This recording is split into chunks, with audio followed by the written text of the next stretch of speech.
सबैलाई नमस्कार।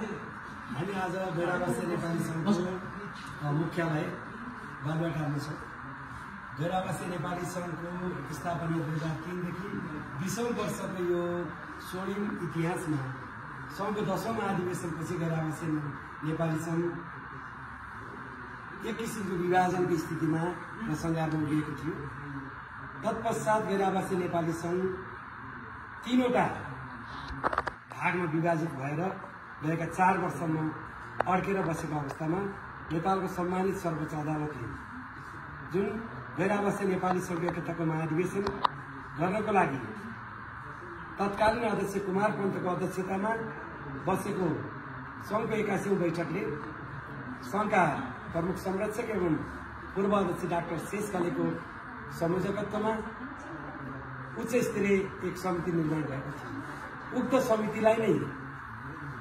6 जना सदस्यहरू थप गरेर जसमा 10औं महाधिवेशन भनिएका दुईतर्फका 3-3 जना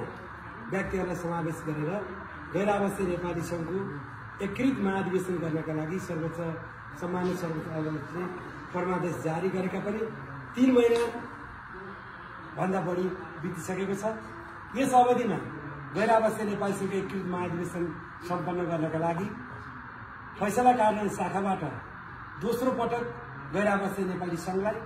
नेपाल सरकार परराष्ट्र मन्त्रालयलाई र सम्बन्धित पक्षलाई सम्मानित सर्वोच्च अदालतको मानहानि हुने गरी कुनै पनि काम नगर्न, नगराउन र यदि त्यस्ता गतिविधिहरूमा लागेमा कानुन बमोजिम कारबाहीको भागीदार हुनुपर्ने समेतको परिपत्र भइसकेको अवस्थामा हामी आज गैरावासी नेपाली संघको मुख्यालयमा आफ्नो कार्यालयमा यस एकीकृत महाधिवेशनको अभियानलाई अगाडि बढाउन 2025 मे 3, 4, 5 काठमाडौँमा जुन भौतिक रूपमा गैरावासी नेपाली संघको प्रत्यक्ष निर्वाचनद्वारा महाधिवेशन हुँदैछ त्यसको सिलसिलामा गैरावासी नेपाली संघका सचिवालयका कर्मचारीहरू, सीओ र त्यो सचिवालयलाई लिएर बस्नुभएका संघका अभियन्ता गैरावासी नेपाली संघका पूर्व अध्यक्ष डाक्टर बद्री शेखलाई भेटेर एकीकृत महाधिवेशनको पक्षमा आउनको लागि हामी अनुरोध गर्न यहाँ आइपुगेका थियौँ। तर विडम्बना हामीहरूले यो कार्यालयमा आज कार्यालय लगभग झन्डै 75% बन्द भएको पायौँ। एउटा कोठा हामीहरूले अनिलजीको कोठा र रूपक भाइहरूको कोठा चाहिँ हामी खुल्ला देख्यौँ र हामीहरूले एउटा पत्र उच्च स्तरीय समितिको तर्फबाट अनिलजीलाई त्यो पत्र हस्तान्तरण गऱ्यौँ र त्यो पत्रलाई उहाँले चाहिँ औपचारिक रूपमा बुझेर इमेल मार्फत चाहिँ उच्च स्तरीय समितिका संयोजक लगायत सदस्यहरूलाई उहाँले फरवार्ड गरिसक्नु भएको छ भने हामी संसारभर रहेका गैरावासी नेपालीहरूलाई के अनुरोध गर्न चाहन्छौँ भने यो गैरावासी नेपाली संघको कुनै एउटा व्यक्तिको होइन,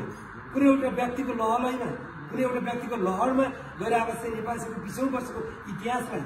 गैरावासी नेपाली संघको र गैरावासी नेपालीहरूको नेपालसँग जोडिएको एउटा सम्बन्धलाई, नेपालसँग जोडिएको एउटा अगाध आस्था, माया र विश्वासलाई भत्काउने खाने गतिविधिहरू अहिले चाहिँ हाम्रो डाक्टर बद्री केसीको चाहिँ एउटा टिमबाट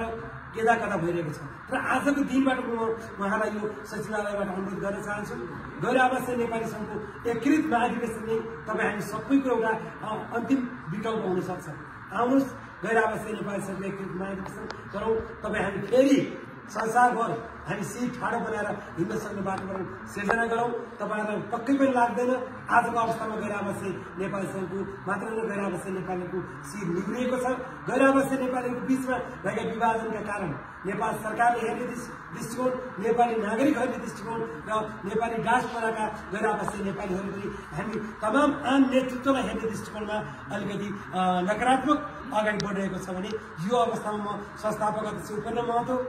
पूर्व अध्यक्ष देवमान हिराचल, पूर्व अध्यक्ष जीवा लामिछाने, पूर्व अध्यक्ष एवं उच्च स्तरीय समितिका संयोजक डाक्टर शेषकाले, पूर्व अध्यक्ष कुमार पन्त, पूर्व अध्यक्ष भवन भट्ट, पूर्व अध्यक्षहरू लगायत उच्च स्तरीय समितिका सदस्यहरू र संसार भरेका राष्ट्रिय समन्वय परिषदमा काम गरिरहेका गैरावासी नेपाली संघका साथीहरू र जसले यो 20औं वर्षको इतिहासमा गैरावासी नेपाली संघमा आफ्नो रगत, पसिना, श्रम साँच्चै भन्नुहुन्छ भने यो भवनलाई एकचोटि तपाईँहरूले हेर्नुभयो भने डाक्टर शेषकाले आफू अध्यक्ष बन्दै गर्दा यो भवन निर्माणको कार्य कार्य सुरु गरेर सम्पन्न गर्नुभएको थियो भने आज यही भवनमा डाक्टर शेषले आउँदै गर्दा पटक पटक तालाबन्दी गरेर जाने काम कतिको चाहिँ त्यो एउटा न्यायिक हुन सक्छ, कतिको जायज हुन सक्छ। यो हामी तमाम विदेशमा बस्ने नेपालीहरूको थोरै रकमले $1 $2 $1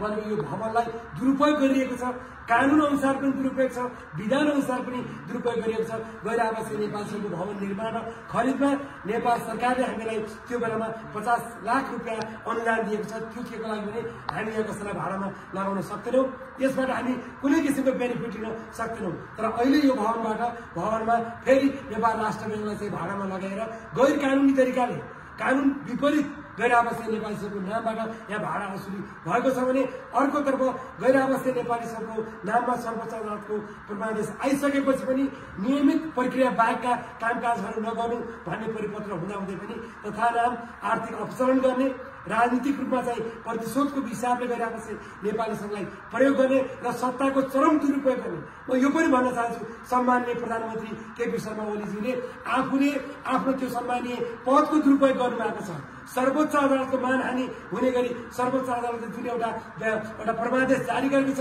त्यसको विरुद्धमा उहाँले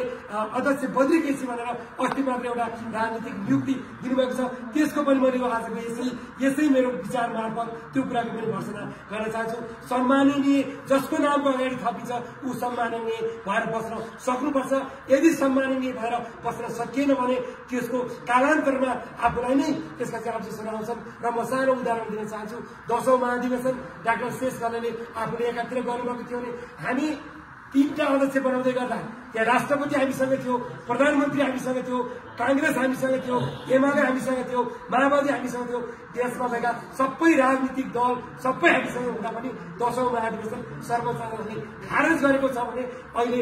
सम्माननीय प्रधानमन्त्रीले आफू त्यो पदमा भएको सत्तामा भएको एउटा चाहिँ कारणले यो गैर आवासीय नेपाली संघलाई झन् विधिवत विसर्जनमा लानभन्दा गैर आवासीय नेपालीहरूका तपाईँका चाहिँ भाइ छोराछोरीहरू हामी कोही तपाईँको